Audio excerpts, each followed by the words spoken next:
you for joining us for another live. It's been a little while since I've been on here, so it's nice to be back. I'm joined by the beautiful Tess Fowler, who is a trained practitioner with the Academy and also a clinical psychotherapist. And the name of today's live is Tantra Uncovered, the education you never got, but probably really needed. And so, what we're going to be talking about is the education most of us received, which was maths, history, English, a bit of sex ed around using a condom if we were lucky, and the education that most of us needed but didn't get, which is around sacred sexuality and feeling our emotions and dissolving limiting beliefs and trusting in the wisdom of your body and following your heart.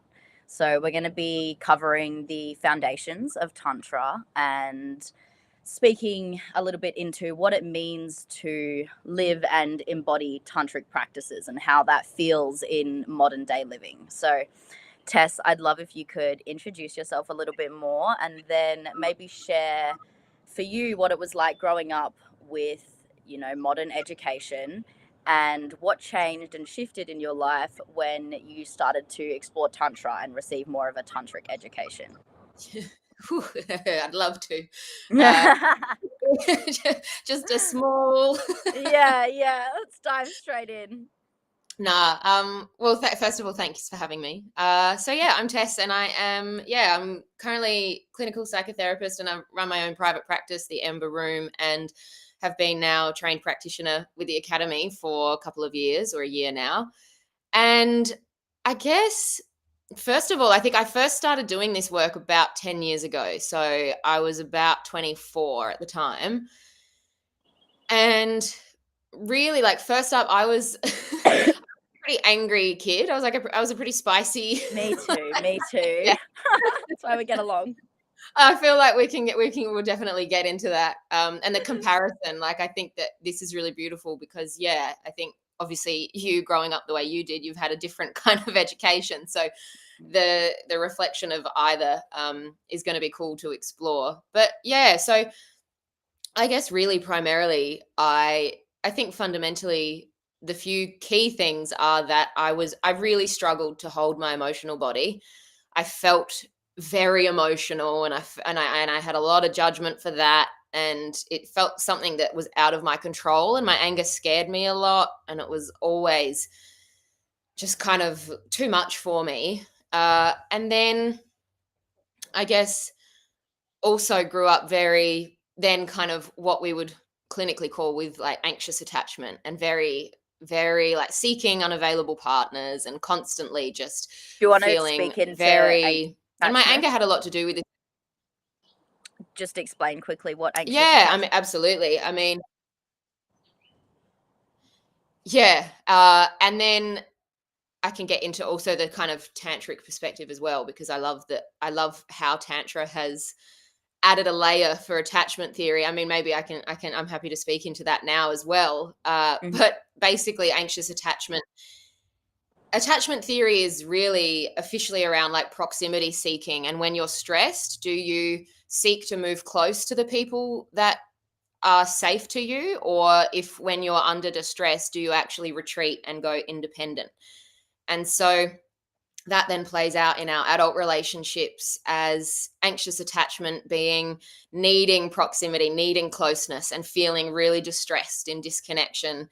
And so it's sort of culturally, collectively, and from what I've learned from Raven over the years, exploring Tantra in terms of collective unconscious and sort of Jung-based ideas of archetypes, it's very much the archetype of the needy feminine, or the needy woman, often societally judged as daddy issues, that kind of thing.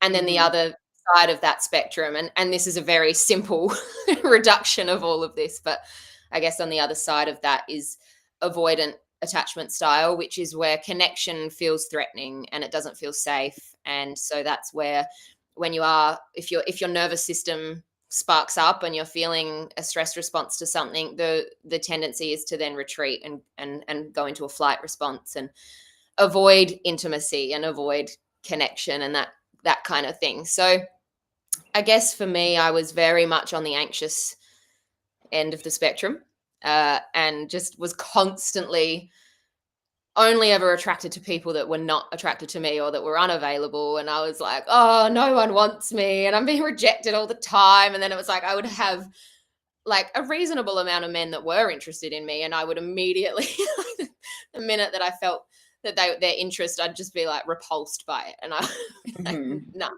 Yeah. Uh, and so, and there, and this was never spoken about in high school, in Mhm. pop culture. I feel like it was not out there at all. So when I first started learning this, it was like mind blowing, and to see these patterns reflected in what I was experiencing. But Mm. I think then after a little while, I was so focused on the anxious side of things. And I regularly credit your mum, Raven, for this particular lesson that I learned from the Tantra that she taught as being the one thing that has changed my life the most. And absolutely is the reason that I am in the beautiful relationship that I'm in now, is working with the unconscious, and how if you're running anxious on the surface, underneath that is typically actually an avoidance of intimacy and vulnerability and being seen, and that if you typically run avoidant on the surface, then underneath that is usually, or it can be, a fear of rejection and abandonment. And so it's convenient that the avoidants are always the ones running, and they're always the ones that have people chasing them, so that unconsciously they never have to feel the fear of rejection or abandonment.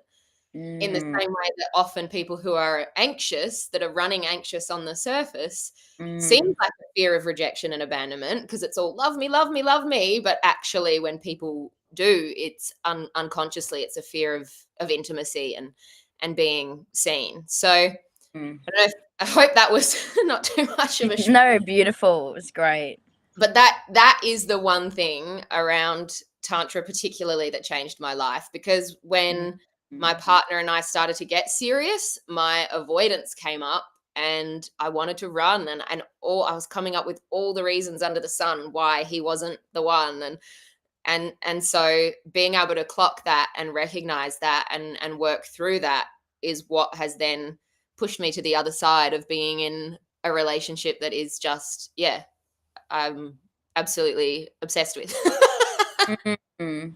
Yeah, yeah, it's such an interesting one. The anxious avoidant. I experienced a kind of switch in my relationship as well. Like Yeah, I was very avoidant to begin with, and the thing with anxious and avoidant, if you're avoidant, you typically attract someone who's anxious because it's giving you an opportunity to heal that. And if you're yeah, anxious, you attract an avoidant. And yeah, I was always the one who was like, ah, nah, fuck you, like I don't care. And then as the safety built and as intimacy built, I turned into a bit more of the anxious one, and I was like, what's going on here? And it's yeah. like really going through those layers into the deeper truth beneath the avoidance was actually, just as you said, a fear of abandonment and rejection. Yeah. Hmm.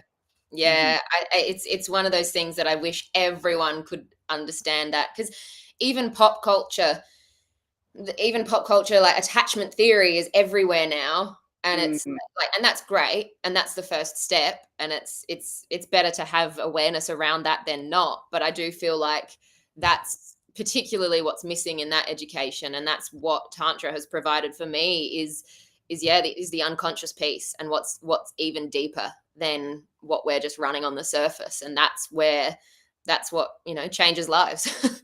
Mm. Yeah. And if there was one piece of education that you think everyone should be receiving in schools around, I mean, it can be based on relationships or it can just be general, what would Yeah. you that is? Cool, just one. The hard one, I know. Nah, I think honestly, my instinct is just to say like somatic awareness, and by somatic I mean embodied and bodily awareness.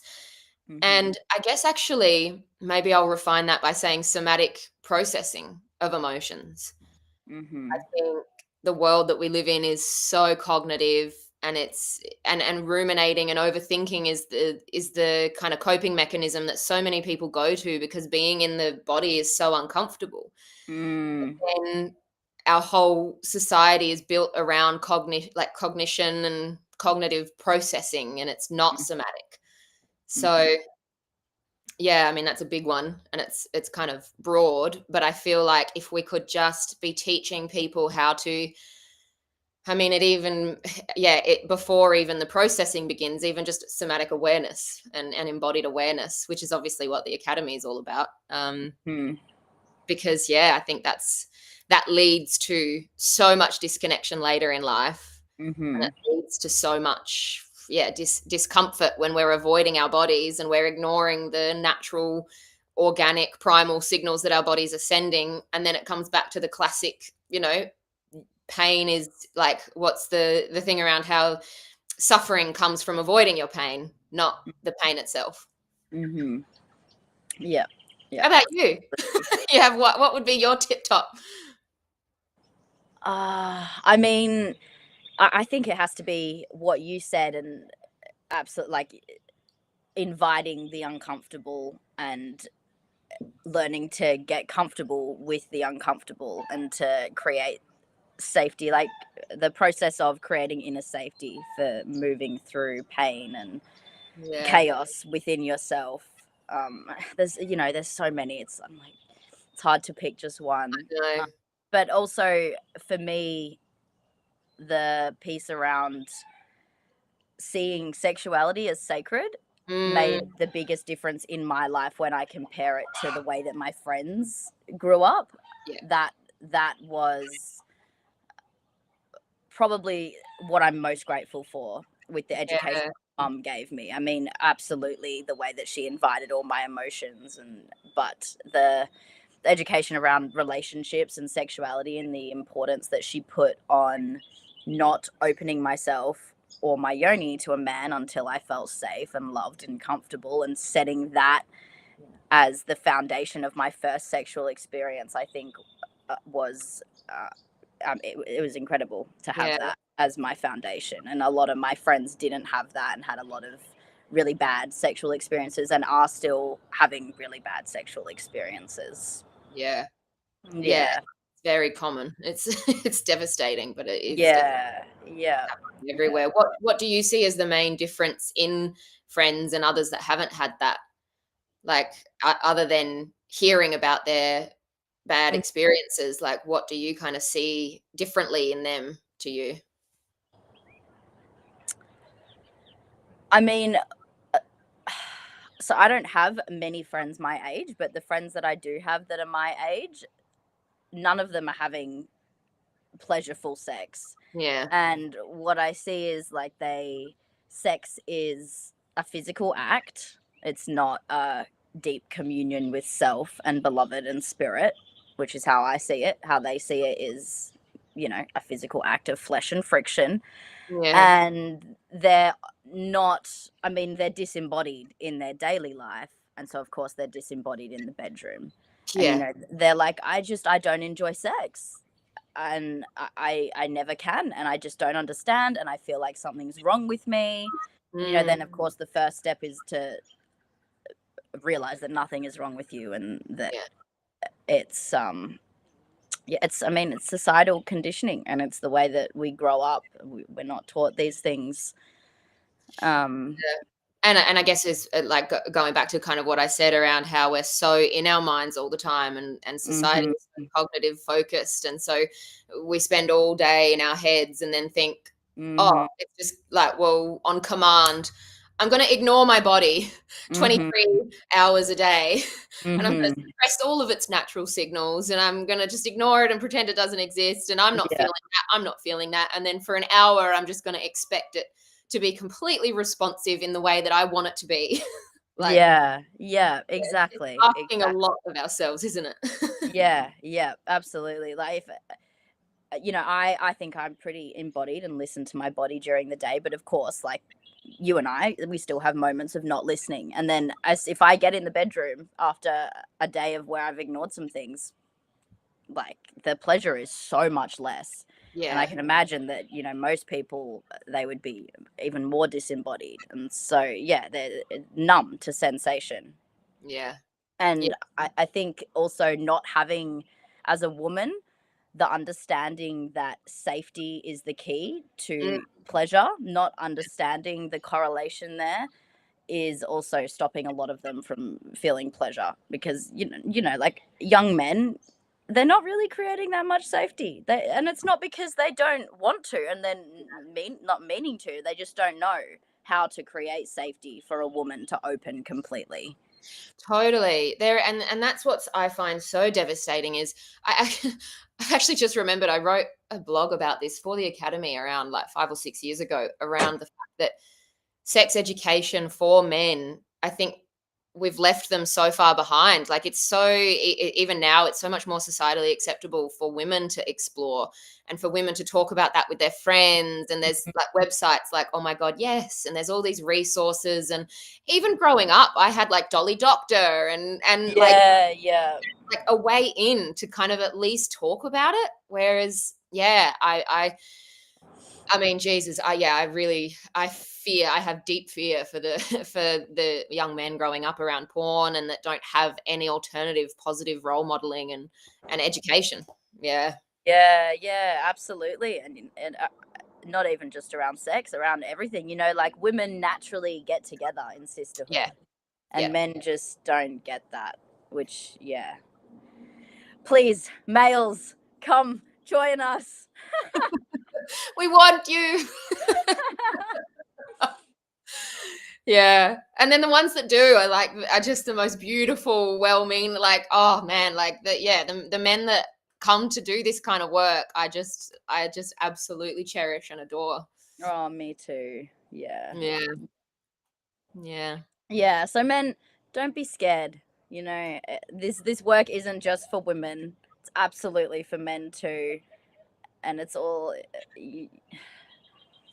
What else to say, really? I mean, Yeah. Yeah, everyone needs it. Man, woman. exactly. Mm. Yeah. Come on, So, come on. so for someone watching this who is maybe unsure, they're like, well, I don't really know what it means to be in my body. Am I disembodied? Like, what does that Yeah, really even mean? What does disembodiment look like in more subtle ways throughout the day? And how can they start to catch it when they're going into suppression and avoidance? great question. I love this. Um, it really is so subtle and it starts so small. And this is, I think, I like 90% of my clients in private practice, I'm working with a real disconnect of communication channels between their bodies, and like they don't even know what's going on. And so I think in in the tantra world and in pop culture psychology, there's so much talk around boundaries and just you need, just set better boundaries, be better at that, ask for what you need. But it's like if people have been disembodied from their bodies for so long, they don't even know what those needs are.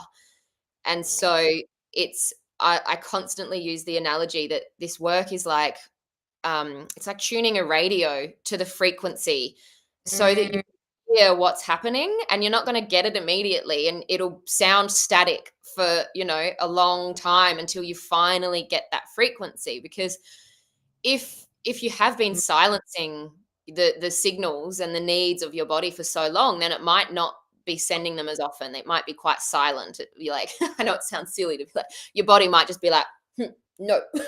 yeah, yeah. I'm not communicating with you. Or it might be screaming at you with symptoms and clarity, and you might have no idea what any of that means. So Mm, I had $1 for every time that people kind of come in talking about their anxiety, like they have anxiety. And it's like I kind of say it, I'm kind of like, what even is like anxiety isn't even really a thing. It's a set of symptoms. It's like, mhm, what is it?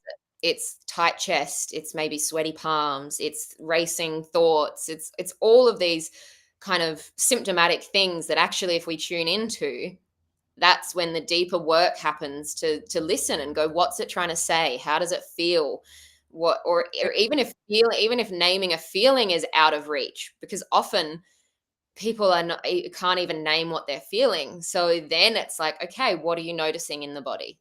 And like putting hands there, or maybe it's, you know, in the neck or your stomach, your womb, and being Mm. like, just paying attention. And that is like, that is so hard to do for people that haven't done that very much. And so I think people often come into therapy and think that it's going to be this like really dramatic experience, and actually it is so micro to just get into the habit of listening and tuning in, like the rate, like trying to get the radio frequency to just Yeah. start those communication channels from being connected. Yeah, yeah, and you know, like the work that we do in a therapy session or a tantra session is just a tiny portion of where the shift happens, and like you said, in those tiny subtle moments. And it's hard for me, it's hard for everyone to Yeah, prioritize what your body is saying, and the more that you do it, the more you get that imprint of, okay, like it's worth making the time for this because the difference is so huge and the way that you feel is so huge.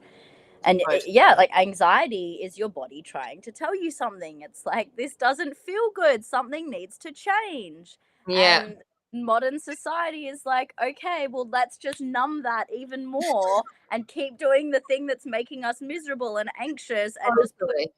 you know, band-aids on top of it, rather than listening and feeling, okay, I actually don't want to be in this job that is Yeah, making me completely miserable and not lighting up my heart at all. Or I don't want to be in this relationship that, yeah, looks good on paper, but isn't feeling good in my body and isn't aligned. yeah, yeah. Yeah, Or yeah.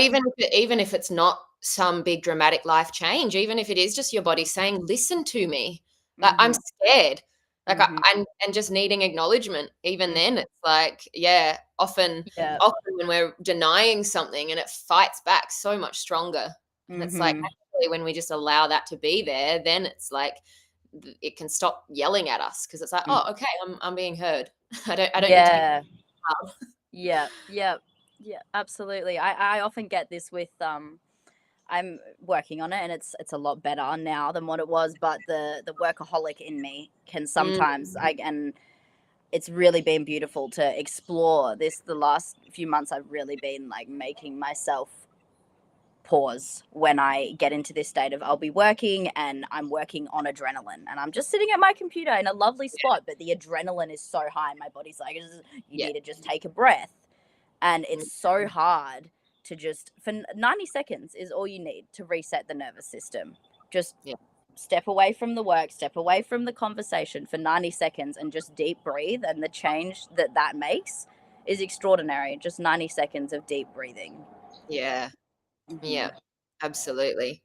And yeah, and as you say, it's like it's a practice that we all have to keep practicing. It's not, it doesn't come instantly. And I'm the same. I get swept up in stuff, and I'm terrible at this. And it's like it's kind of, it is the same analogy of meditation, where it's not to not have thoughts. It's not to expect it not to be there, but it's like when you catch it and you just come back. It's like the constantly coming back that Hmm. takes the training and the discipline to kind of remember that.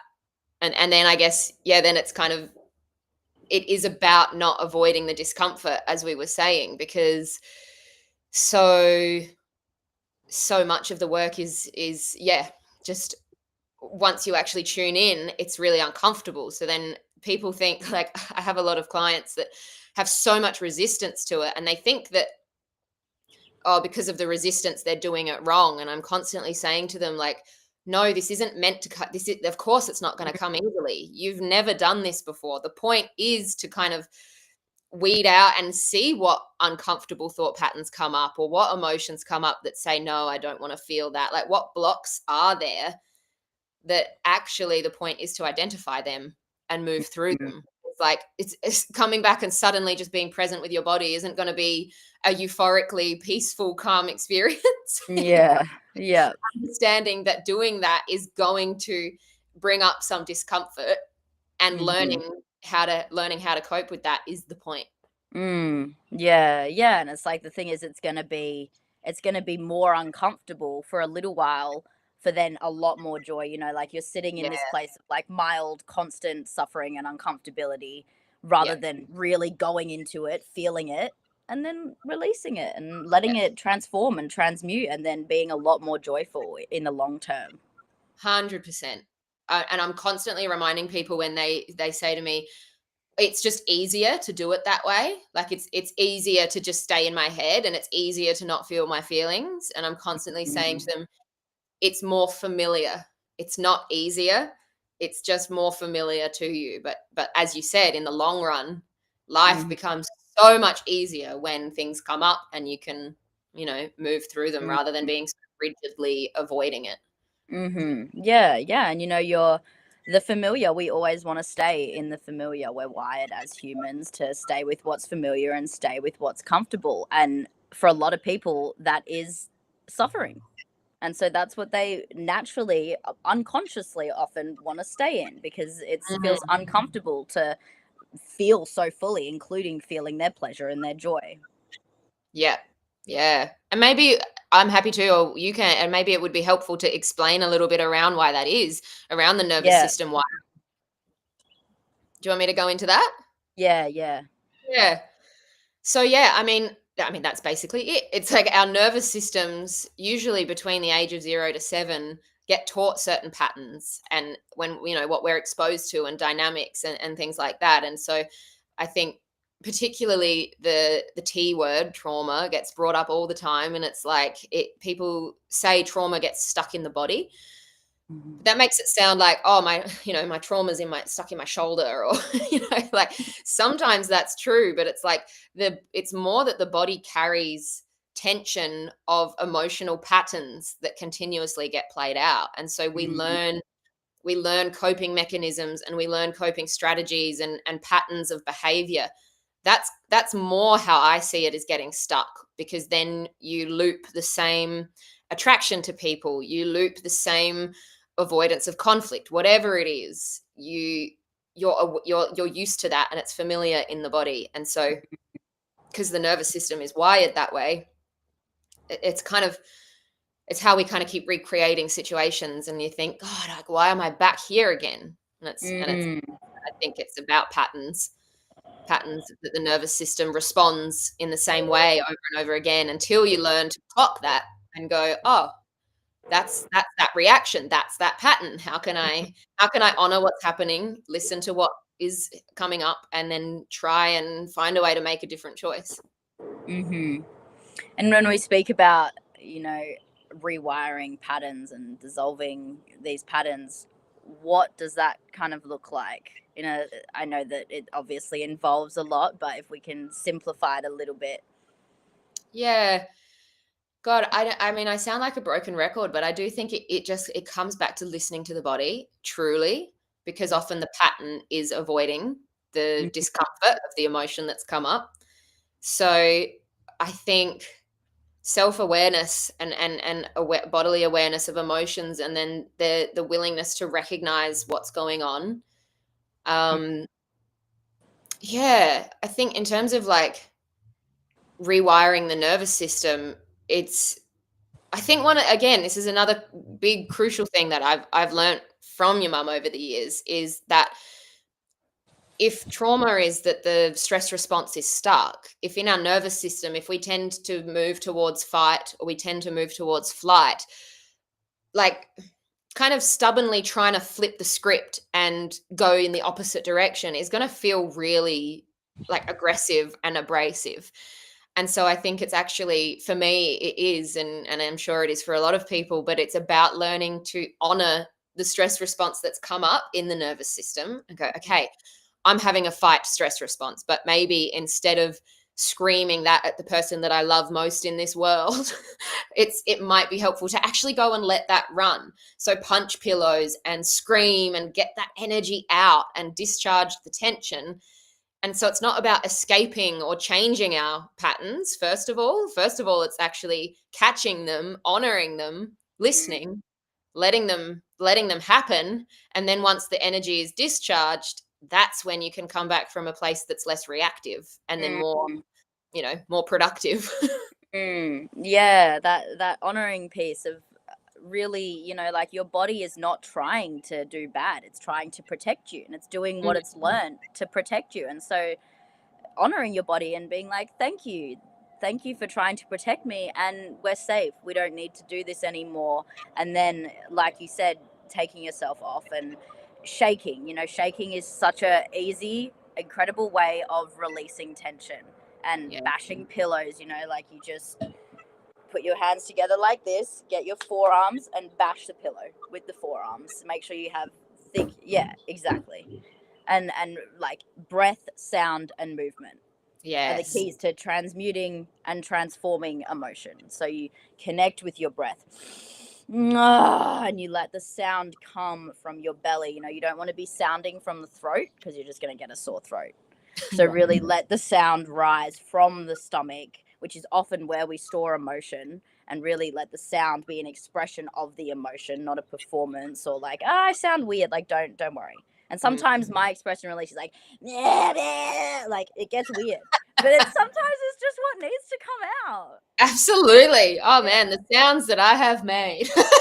I'm like, whoa, that was weird, man. I'm here I for it. know.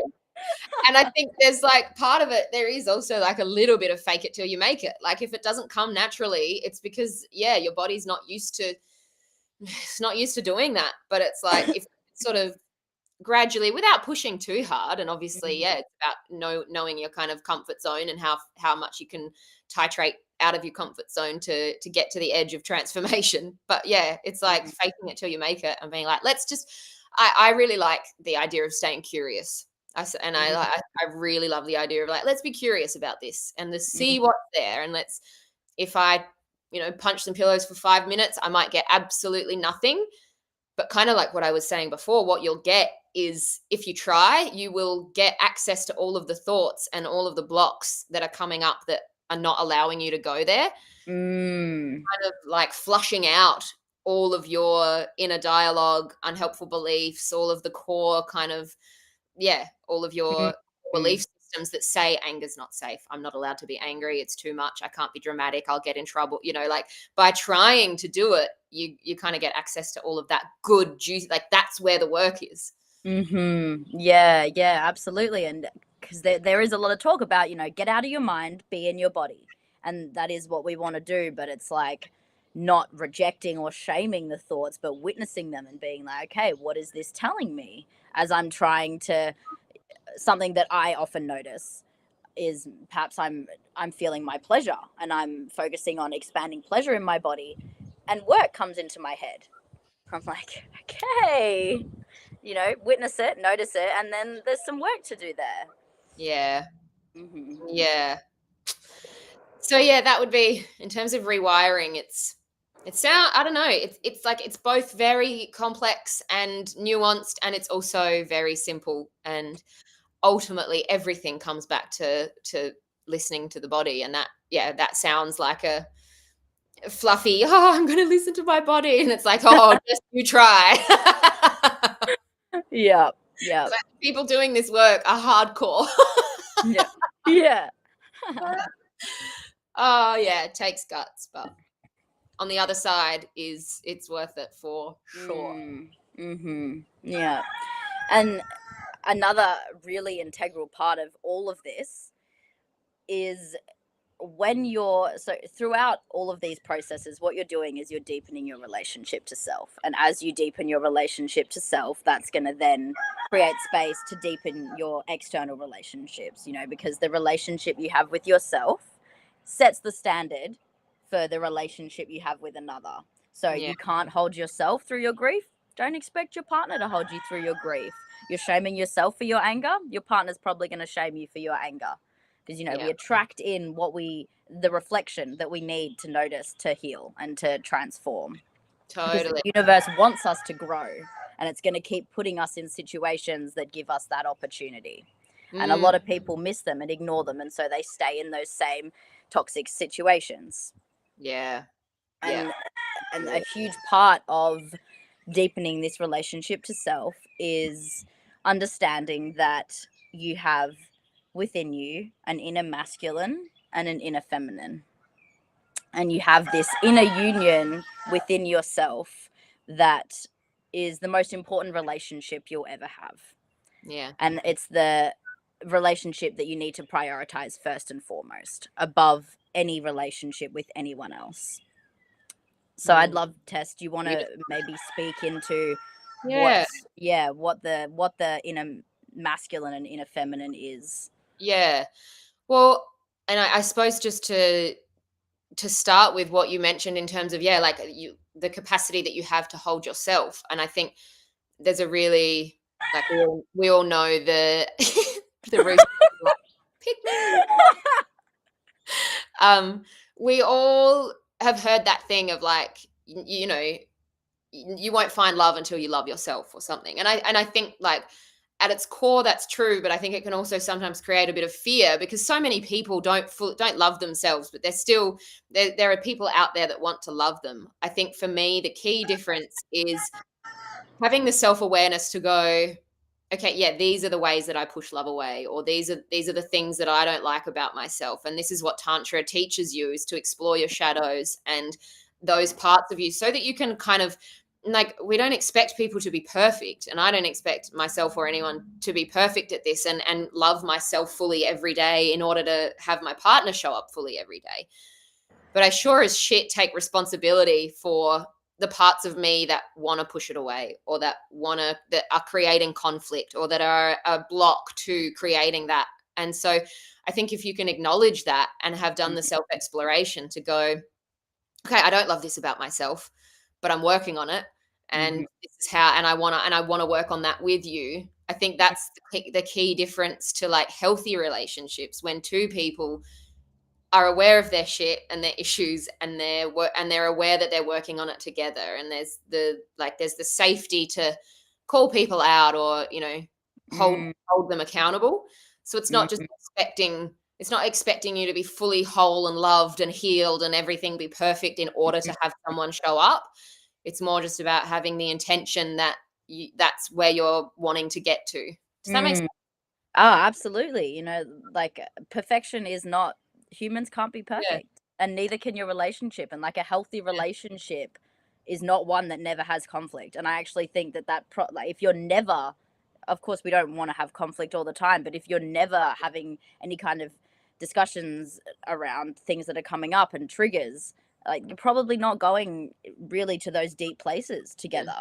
And it's all part of what it means to be in a healthy relationship, is to let the conflict arise and to move through it in ways that yeah, are not toxic and yeah. that are expanding you both and helping you both to grow. Totally. Rupture and repair, baby. Oh. um, so yeah, but then of course, that's where it's like there are shadows that we don't see, and like things that we can't hold ourselves in. So yeah, it's like, if, like you said, if you're shaming your anger and it's something that you find deeply uncomfortable, then of course it's something that you're going to shame in your partner and in others. Mm-hmm. Um, and so in terms of the masculine and feminine, I think, they're such an incredible tool and device for looking at the parts of ourselves, and to state the obvious disclaimer that this is not about gender, it's about the kind of cultural the cultural indoctrination of blueprints. Jung talks about collective archetypes, and it's like we as a society have culturally created the idea of what the masculine is and what the feminine is. And so for people hearing this going, i don't have a I don't have a masculine or a feminine, like, that doesn't make sense to me. It's like, all that really speaks to is like the parts of you that have certain qualities that society has named as being kind of one or the other. And Tantra kind of, in such a beautiful way, says one is not more important than the other. I suppose the obvious thing is patriarchal society often reveres the masculine and often wants to uh, condemn the feminine for being too emotional or too, whatever. And then obviously this is getting into a much bigger conversation around, now it's all toxic masculinity, and now there's this idea that masculinity itself is toxic. And so what I love about Tantra is that it says all of it is part of us and welcome, and there's unhealthy and there's healthy. But Mm, I suppose the masculine typically is the part of us that can witness without judgment and create safety, and it's the container. And the feminine then is the fluid emotion feeling kind of, part of you. And so if these things help you access those parts of you, then it can create such a beautiful way to relate to these energies and connect to those inside. And for me, it was such a powerful tool when I was first learning Tantra and I was really anxious all the time. And I was like, I need a fucking masculine to show up and be like, we're not going to text him back, or we're not going to cry ourselves to sleep because they're not interested, or we're, like have some have a backbone, really.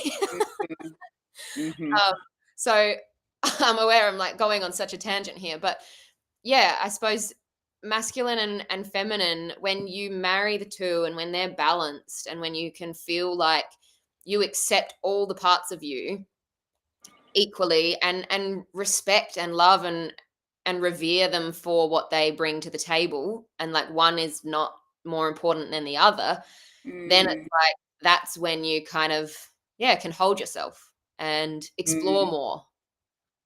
I'm mm. curious I'm curious what I'm curious what your experience of it is.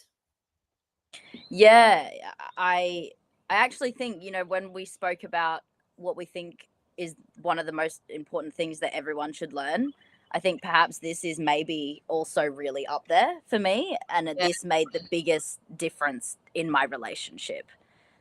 yeah, Like exploring those different parts of me, first of all, and I started off as being very in my masculine. Before I was very resistant to this work and tantra and being in my body for until I was maybe 18, and I was mhm, very in my masculine, which is, when I say very in my masculine, I was in unhealthy masculine, because there's the masculine that is present, and there's the masculine that holds space and is connected to spirit. And then there's the masculine, and of course that the healthy masculine is also doing and is following his dharmic path and has drive and is achieving his goals. But then it goes into unhealthy when that is put on overdrive, and it's like, okay, doing is the only thing that's important, and work is the only thing that's important, and goals is the only thing I'm focusing on, and there's no time for play and for flow, which is feminine. yeah. So I was very in that kind of unhealthy masculine space of I no play. remember when I was living in Perth and you were like running 3 businesses and like looking after animals every night and like Yeah. this is the busiest teenager I have ever met. Yeah, I mean, I had my days planned out from 4 a.m. till 10 p.m. with 15 Yeah, minutes free. And so then, as I started to get to know my body more, and I had an experience that really opened me to this work. And so I started to explore that and go. I realized, okay, I put my feminine in the corner, and I started to wake her up a little bit. And then what happened nobody was, puts baby in the corner. Pretty because dancing she, reference. I don't know if you're too young for that. no, I wasn't. Because she had been put in the corner for so long, when I finally started to acknowledge her, she was like, "Oh my god, I have so much to say." And then, Yeah, as I was also in my first relationship at this point during all of this, and so then I went overly into, the feminine is emotionality and play and flow, and she's also, though, the unhealthy feminine gets caught up in the emotions and can't come come back to peace within herself if she doesn't have her own masculine, and yeah, she's just wishy-washy and all over the place. And so what happened was, I then was going into these emotional turmoil, these little processes where I would just get more and more into this chaotic inner spiral, because I had abandoned, like, there was no masculine. I was just in my feminine. And so yeah, I was just going down and down yeah, and more chaos and more chaos. And then this is around the same time that I started to become more anxious. Like, we'd be in an argument and I would start to be the one who's like, no, don't leave. And because I did that, he would leave, and he'd be like, I'm not dealing, like, this is intense, this yeah, is too much, you need to just take a minute. And then he would leave, and of course that then makes it so much worse. And then he yeah, leaves, and then I'm like, oh my god. And so I called mum and I was like, what do I do? This keeps happening.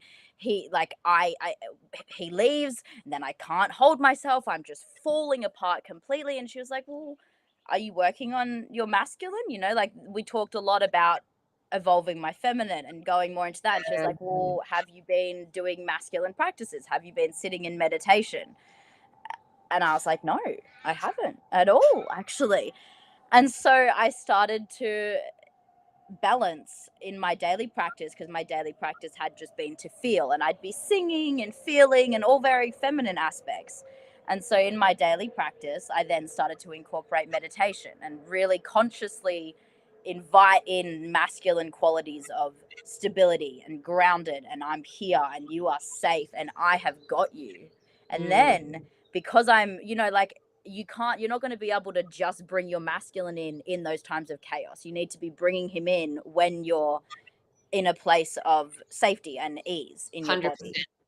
So by Yeah. bringing him in every day in those instances where it was easy to bring him in because I'm not in a chaotic place, then when I felt overwhelmed by the emotions, I could think, okay, what would I want from my partner right now? I'd want him to just hold me, to tell me it's okay, that everything I'm feeling is fair enough, and that he's got me. And so then I give that to myself with Yeah. my own masculine, and actually really like giving myself a hug and being like, it's okay.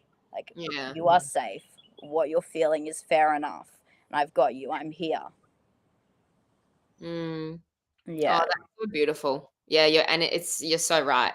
That piece of giving it to yourself first. Mm-hmm.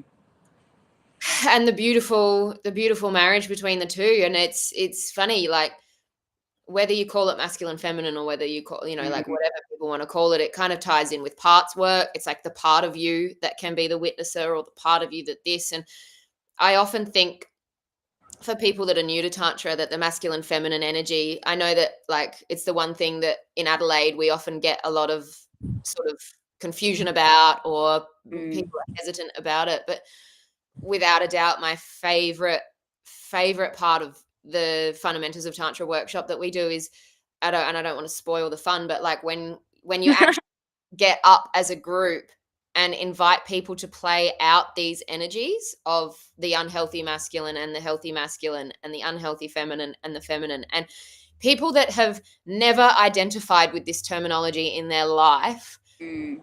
the tension, you can cut it with a knife. Like when the unhealthy masculine gets up, and you can feel all of these men who are so hesitant to go there because it is so condemned, and they're in a room full of women, and it's like, but that aggressive, dominating kind of like that unhealthy masculine energy is so palpable. And then we go to like unhealthy feminine, and it's the like come here, and like, yeah, and the bitchy, manipulative, and they're like, I'm gonna fucking kill you with words, and like just castrate you with my language. And it's like, oh god, that is so palpable and real.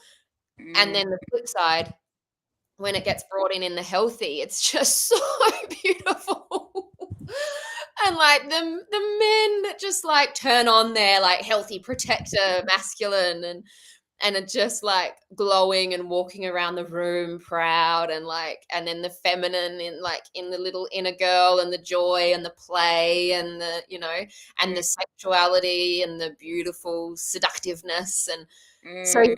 yeah, clearly I really enjoy that. Yeah. But it's Yeah. so tangible, and that's the one, I think that's the one area where when people are skeptics, when they embody it and you actually live a felt sense of it, you're like, oh, this exists. And Mm. whether I have known it or not, my whole life, maybe I've had an aversion to unhealthy feminine energy because that was my mum, or maybe I've, you know, avoided unhealthy masculine energy because that was my dad. That's what people say all the time. They go, "Oh my god, that was my mum." Mm-hmm. And it made me want to throw up. And that's why then when my partner does that, I can't tolerate her. Mm-hmm. And through using this is how you transform relationships, because you become aware of what you're attracted to, what you're completely unwilling, like what you can't handle in your life because you haven't learnt capacity for it. So yeah. Mm, Sorry, I'm waffling now. yeah. Just love No, it. don't say sorry. I agree. It's like it's such a there's so much to explore, and it is like I was very skeptical of it, and I'm like, Yeah, everyone going on about my man and my feminine. I'm like, bunch of fucking hippies. But whatever way you look at it, if you want to give it labels or not, it's there. We all have these different aspects of ourselves, and it is just a deepening of how well we know ourselves. And then, yeah, like you said, this, like, I couldn't imagine being in a relationship without practicing this. And for yeah, polarity as well, so many couples often will be, like the woman is in her masculine, and so the polarity is just because society is favoring the masculine, and there's a lot of women walking around in their masculine, and sometimes men are in their feminine, and often what will happen is a woman will be in her masculine and she doesn't give the man the opportunity to step into the masculine role, yeah. and so it's like two men clashing, no polarity, shit chemistry is what Mm, happens. And so it really gives an opportunity when you start doing this work to ignite the chemistry and to see where you need to lean in more to create polarity in your relationship. absolutely. Absolutely. Yeah. Mm. Yeah, I love it. All right. Well, we have a question from someone. So, how do you stay in your power when dating? Being in your embodied awareness, centered and aware without running after others. Whew. Well, it's one that I it's one that I relate to. So can you say it again? How do you stay in your body? How do you keep your power? How do you stay in your power when dating? And then, like she says, being in your embodied awareness, centered without running and grasping. Okay, so my first thought is around the word power being an interesting one. I think it comes back to, I'm sure this is something that your mum Raven has said, but it's about, what is it? It's about being a peach, not like being soft, hard center, soft Mm, outside, um, not having a shell on the out. Like, what am I trying to say? In terms of keeping your power, I think have explored your vulnerabilities and be willing to be vulnerable, but mm, trust that you've got yourself in that. I think so that then you can keep your power. I think if you go mhm, in trying to keep your power and immediate and like already defensive or like already feeling like you have to keep something, then it's already creating a dynamic that this person's trying to take from you. mm, So in terms of that's kind of the power piece. I would say be willing to give your power away, knowing that you have discernment and that you have maybe giving your power away isn't the right way to put it, but I think am I making a bit of sense here? yeah, yeah. Um, and so I guess by being really willing to look at what's coming up for you, if you are running, I think just, Running after and this others, opens like another, not yeah, running away. running after others. I Yeah. think, yeah, yeah, yeah. I think that's probably coming back to the anxious attachment stuff. And so it probably Mm, just very simply comes back to learning to sit in the discomfort of not knowing. And the anxious attachment is proximity seeking. And so when we're running after people, it's because we don't feel safe being on our own. And that mm, can feel like life or death. It can be like, oh my God, I haven't got a text message back, or they didn't show me enough enthusiasm. And if this person doesn't love me, I'm going to fucking die. mm. Like, it can feel like life or death. And it is, because this shit is from like fucking hundreds and thousands of millions of years ago. It's in our DNA that it's like, okay, if I get separated from my tribe, I will die. Or in times of famine, if I'm not on my own, people are going to steal my food and I'm going to fucking die. So if like honor the fact that it feels that big, but learn to sit in the discomfort and have the bodily awareness of when you're chasing versus when Mhm. you're leaning in with vulnerability, not needing to keep your power, but trusting yourself that if you lean in too far and you're too vulnerable and this person hurts you, that you've done the work to not take it personally, to go, okay, they're not the one for me, and come back to what you love about yourself and who you are. Mm. Yeah, beautiful. I love the way that you started with talking about the that vulnerability is a part of power, and I think that that's so important. And I think, true power, to be in your power, is to be whole within, and it Yeah, is to be fulfilling your own needs. And I think something to look at, if you're noticing that you're always grasping and chasing for something from someone else, is like, okay, what am I trying to get from them, from an external source, that I'm not giving myself? Because 100%. the a huge premise of the work that we're doing is, how can I take the emphasis off the external and bring it onto the internal?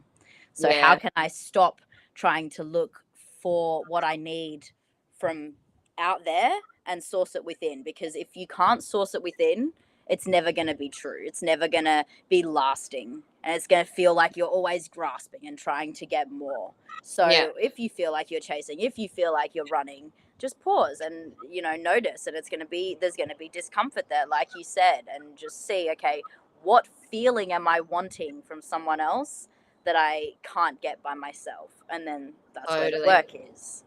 Because we never 100%, and yeah, you articulated that so well. We never you don't know if you're chasing, if like we never really know if someone's keen or not. They might have different communication styles. They might genuinely be busy, or they, like there might be things. Or if this is a pattern, then it's about saying, okay, I typically am going after these people. Maybe I need to give some other people a go, because I think, if I'm honest with myself, admittedly, I don't think I really did, in the end, I never really did much work with my fiance, Nath. Sorry, I love saying that. To become secure. I just picked a partner that fucking texted me back every time and showed so much enthusiasm. I never, like, now, if we have a fight, yeah, my anxious attachment is there for sure. So it's not like I've completely healed that. It's Mm, just that I was in anxious attachment because I was constantly chasing people who were running and who were not showing up and who were completely clearly disinterested and not fully invested. And so mm, then, like, yeah, as I've shared, when I first started, when Nathan and I started to get really seriously, that's when the avoidance came up, and I had to look internally and go, this is not about him. mhm, I know this is not about him.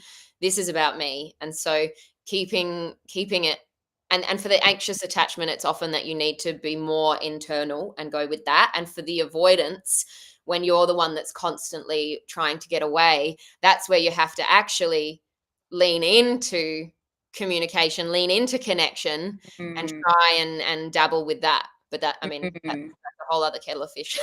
mm. Yeah, yeah. It's staying curious at the end of the day. And like you said, you still have anxious patterns. I still have avoidant patterns. None of us are perfect, but we're curious about what's going on, and we explore that, and we take the time to continue to work on it.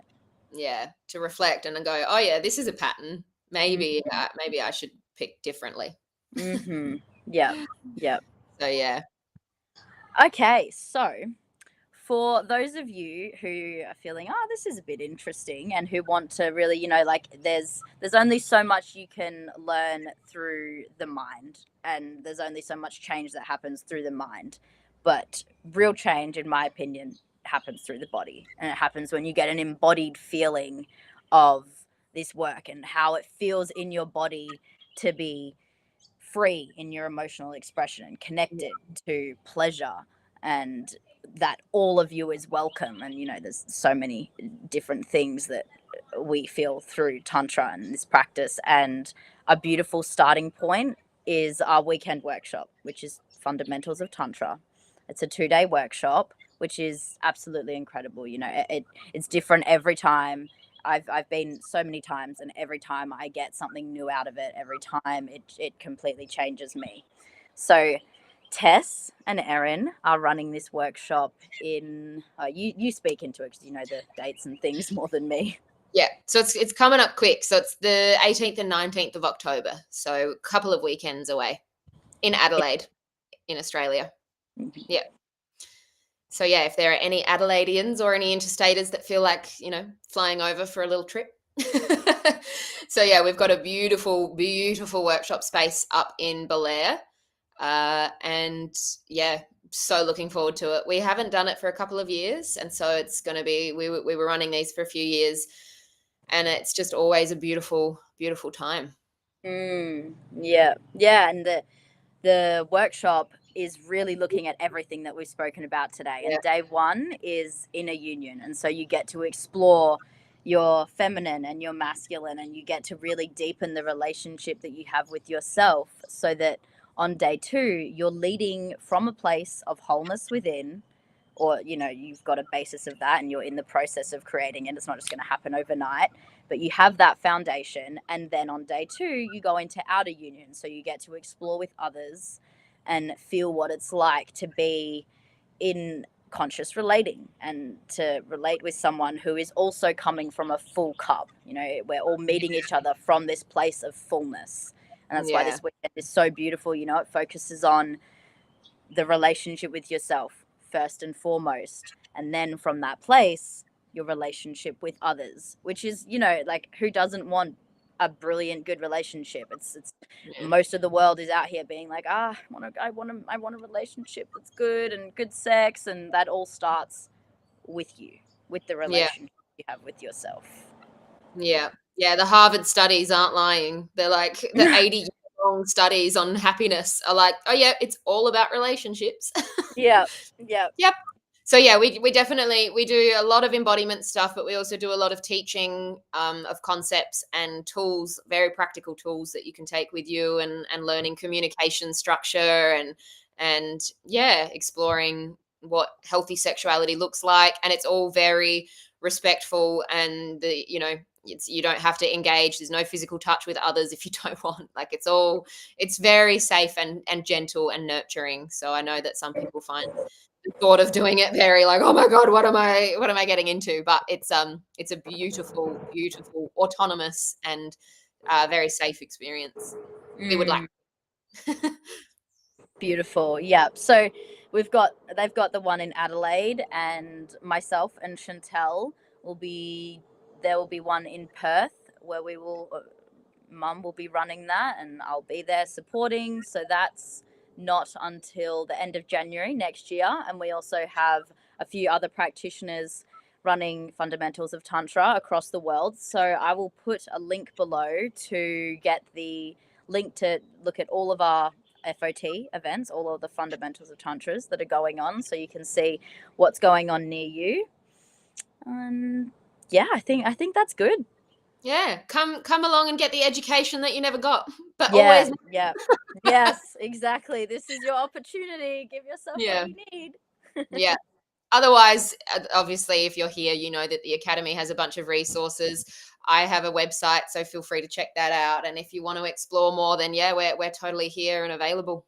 Yeah, yeah, absolutely. And I'll link as well below. We have a beautiful 8-day online journey, which is extremely comprehensive. This isn't your average free offering. It was actually created as a paid offering. So it goes very in depth into the foundations of Tantra, into relationship dynamics, into the relationship with yourself, emotional expression. It's absolutely incredible. So I'll put that below as well. You can get that for free, Tantra 101, and I'll also put a link to FOT events. So, yeah, please dive in, start exploring, start where it feels comfortable. Yeah. Well, thanks so much Beautiful. for having me. This was so much fun. Yeah, I know. I feel like we could have been just kept talking. I know. I'm like, we have more time. Oh, all right. Thank you, darling. My pleasure. So nice to see you. And yeah, Yeah, you too. bye All right. everyone. Thank you all.